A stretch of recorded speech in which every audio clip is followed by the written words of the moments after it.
Hey guys, happy Tuesday. Time for Tidbit Tuesdays. So, this week I want to talk a little bit about group health insurance. What a lot of people don't realize is that you can put in place health insurance any time of the year if you have a qualified group. We can actually change your plan year if need be. If we're switching carriers, there's a possibility we can do that. But what I try to get away from, Q4 is insanely busy. Everyone wants a January 1st start date. Well, but what they don't realize is that we can have a mid-year plan and still have your benefits run on a calendar year. And why is that important?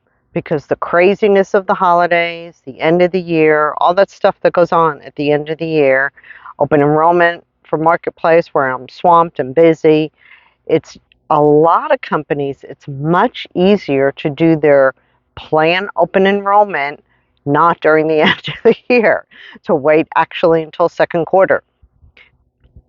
April, May, June, even July. We again, your benefits can still run on a calendar year, but the plan renewal will change. And then, of course, if we decide to change plans and your deductible can carry over that you've already applied, there's a lot of different things we can do to make that work. But this way, employees are used to a calendar year, but we can do all the admin part when non-peak time. Unless your peak season is May, June, then no, we don't want to do it then. But for most people, the end of the year is really busy.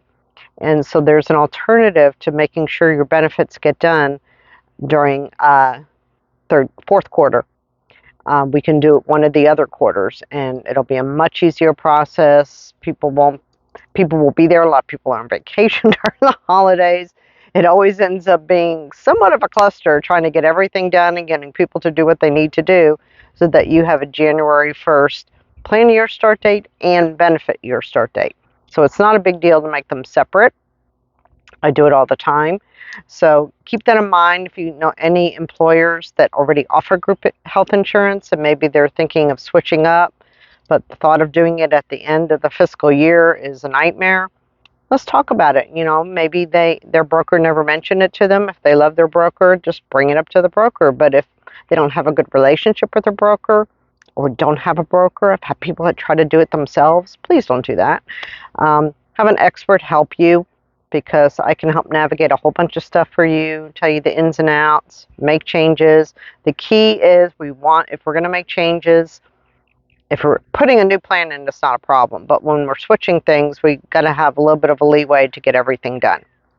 So you can hop on over to my page, Dave Cap Consulting, book a time with me to discuss options.